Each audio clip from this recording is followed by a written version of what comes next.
In the pale light of dawn, on May 29, 1453, a 15-year-old Byzantine princess stood at her palace window, her small hands trembling as the thunder of Ottoman cannons shattered the silence. Each explosion sent tremors through the marble walls of Constantinople, the last breath of an empire that had once ruled the known world. From her vantage point inside the great palace, Princess Theodora could see the impossible, the mighty Theodosian walls, the barrier that had repelled 1,000 sieges for over a millennium, now crumbling under the relentless assault of bronze and fire.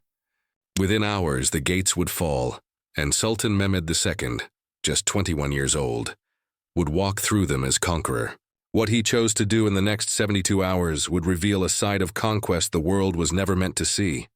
This is the story of mercy, manipulation, and a promise that reshaped the fate of empires. A story where the victor's cruelty was not what anyone expected. Before we uncover the decision Sultan Mehmed made inside that blood-soaked palace, hit that like button if you've ever wondered what truly happened to royal families when their kingdoms fell. Because what comes next shatters every illusion you've ever had about medieval conquerors. And drop a comment. What would you do if you conquered a city after a 57-day siege? Because what the Sultan did defied every rule of war. The events you're about to hear aren't legend. They're recorded in Ottoman archives, verified by Byzantine historians, including Ducas and Kritovolos, and misunderstood for centuries. Only recently uncovered manuscripts have revealed the full truth. Across the Byzantine Empire that spring, the oldest Christian kingdom in the world was dying. Constantinople, the queen of cities, the jewel that had outlasted Rome itself, was surrounded by 80,000 Ottoman soldiers, 200 warships and cannons that made the earth shake. The great engineer Orban, a Hungarian defector, had built the largest gun the medieval world had ever seen. A 27-foot monster that hurled 1,200-pound stone balls against the walls every few minutes. Inside those walls, just 7,000 defenders, Greeks, Italians, and Spaniards, braced themselves for annihilation. The air stank of smoke, saltpeter, and fear. Church bells rang endlessly as priests marched through the streets with sacred icons, praying for a miracle that would never come. Families barricaded their homes with furniture, knowing the brutal law of conquest. When a city fell by force, its conquerors were entitled to 3 days of plunder. High above the Golden Horn, the imperial palace glittered like a dying flame. Inside, Emperor Constantine the Palaiologos, unmarried, childless, 48 years old, prepared for death. But among his surviving relatives was one young girl who still believed in tomorrow. Her name was Princess Theodora Palaiologina, just 15 years old, educated in Greek philosophy, fluent in Latin, and skilled in music and literature. She had been raised for diplomacy, not survival. Chroniclers described her as small in stature, with dark Byzantine eyes, intelligent, inquisitive, and gentle. She should have been worrying about dresses and betrothals. Instead, she prayed not to be taken as a prize of war. Like every royal daughter of a collapsing dynasty, she feared not death, but captivity.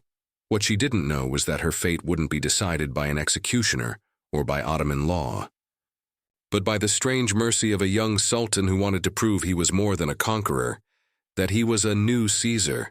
Sultan Mehmed II, or Mehmed the Conqueror, was only 21, but he had already ruled twice. At 12, his father had abdicated, leaving him the throne too young to hold it. Rebellions forced him to step down. When he returned at 19, he had something to prove, to his people, to Europe, and to himself. They called him the boy sultan. His father's generals mocked him. European courts dismissed him as a child playing emperor. But those who met him saw the intensity in his eyes, dark, unblinking, calculating. He spoke 6 languages: Turkish, Arabic, Persian, Greek, Latin, and Hebrew. He read Aristotle and Alexander. He slept with the campaigns of Alexander the Great beneath his pillow. He didn't just want to conquer Constantinople, he wanted to resurrect Rome under his crown. And now, after 55 brutal days of siege, starvation, and sleeplessness, everything depended on breaking those walls.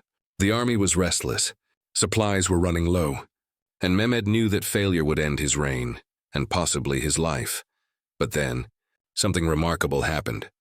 On May 28th, the day before the final assault, Mehmed did something no conqueror had ever done before. He offered mercy. Through his envoys, he sent an ultimatum to Emperor Constantine. "Surrender the city," he said, "and no one will be harmed. You and your nobles may depart freely with your possessions. I will make you ruler of the Peloponnese as my vassal. No blood need be spilled." It was an offer of peace, and pride refused it. Constantine's reply, preserved by the chronicler Francesco Filelfo, it was simple. "To surrender the city is beyond my authority or anyone else's who lives in it. We have all decided to die of our own free will." That night, Constantinople prepared for its final dawn. In the Hagia Sophia, the greatest church of the Christian world, Orthodox and Catholic believers stood side by side. Centuries of theological disputes forgotten, thousands of candles flickered across golden mosaics as voices rose in one final liturgy. Desperate, defiant, divine. Inside the palace, Princess Theodora's mother, known only as Lady Euphrosyne, made a decision that would save her daughter's life. She cut Theodora's long hair, stained her hands with soot, and dressed her in a servant's clothes. If the city fell, noblewomen would be taken as spoils, but a servant might go unnoticed. Theodora said nothing as her mother pulled her into an embrace she somehow knew would be their last. The air was heavy with smoke and prayer. At dawn, the cannons began to roar again. When the city finally fell, Sultan Mehmed II made an announcement that stunned both his army and his enemies. Churches would be protected. Looting would stop. The slaughter would end. A new era was beginning. Mehmed wasn't just conquering a city. He was declaring himself the new Caesar of Rome, and emperors, he understood, needed subjects to rule, not corpses to bury. Inside the smoking ruins of the Byzantine palace, his Grand Vizier began compiling a list of captured nobles. Among the terrified names written in Ottoman script appeared one that stood out: Theodora Palaiologina, a teenage girl found hiding behind a cask of olive oil, disguised as a servant, betrayed only by her delicate hands and polished Greek speech. Princess Theodora was brought before Sultan Mehmed in the throne room, where her ancestors had ruled for centuries. Imagine the scene. Marble columns cracked by cannon fire, shattered mosaics of Christ glittering beneath the ash, the smell of smoke, iron, and death hanging in the air. Mehmed sat on a portable throne draped in white silk, wearing an enormous turban fastened with a jeweled brooch, a deliberate echo of Roman imperial regalia. Around him stood the greatest commanders of the Ottoman world, silent, waiting. The girl was pushed forward, still in coarse servant's clothes, shaking with terror. For 15 years she had been taught to curtsy before visiting ambassadors. Now she was standing before the man who had destroyed her world. Ottoman court protocol demanded she prostrate herself. But Theodora froze. According to the historian Kritovolos, who later interviewed witnesses, Mehmed studied her quietly for a long moment. Then he spoke, not in Turkish, but in fluent Greek. "You are of the Palaiologos line." "I am," she whispered. "Where is your father?" "Dead." In the siege, the throne room fell silent. The commanders expected the Sultan to claim her as a concubine, the standard fate for captured nobility. The Byzantine attendants feared she would be executed. But instead, Mehmed asked one more question. "Can you read and write?" Greek, Latin, some Arabic. And then, the unthinkable happened. Sultan Mehmed II, conqueror of Constantinople, ordered Princess Theodora released. Not enslaved, not imprisoned, but freed, and placed under official state protection. He assigned her a residence in the Fener district, a monthly stipend, and permission to practice Christianity openly. Why? Because Mehmed was building something far larger than an empire of conquest. He had declared himself Kaiseri Rum, Caesar of Rome. To legitimize that title, he needed continuity with the Byzantine legacy, not its erasure. By sparing the imperial bloodline, he displayed magnanimity, the Roman virtue of mercy, and by protecting Christians, he showed himself as a ruler of all his subjects, not merely a Muslim warlord, but his reasoning went even deeper. Historians like Franz Babinger suggest Mehmed may have considered marrying a Byzantine princess to strengthen his claim as the rightful heir of Constantine the Great. Whether Theodora was ever considered for such a role remains uncertain, but his mercy toward her and the surviving members of the Palaiologos family clearly carried political intent. Theodora wasn't the only one spared. Mehmed appointed Gennadios Scholarios, a renowned Byzantine theologian, as the new Patriarch of Constantinople, granting him authority over all Orthodox Christians in the empire. It was a revolutionary act, a Muslim sultan appointing a Christian patriarch and granting him legal power over his own people. The message was unmistakable. This was not the end of Byzantium. It was its transformation. For 3 years, Princess Theodora lived quietly under Ottoman protection. She watched the city around her transform, mosques rising beside churches, Greek scholars entering Ottoman service, the young sultan establishing libraries and schools in the newly renamed Istanbul. In 1456, she was permitted to leave for the Morea, one of the last Byzantine territories under Ottoman suzerainty. There, she reportedly married a minor nobleman and lived until around 1480, dying in obscurity, but in freedom. Her story was soon buried by both sides. Western chroniclers preferred tales of Ottoman brutality. Mercy did not suit their calls for crusade. Ottoman historians, on the other hand, emphasized Mehmed's military genius, not his compassion toward Christians. But the truth lay hidden in the Ottoman archives.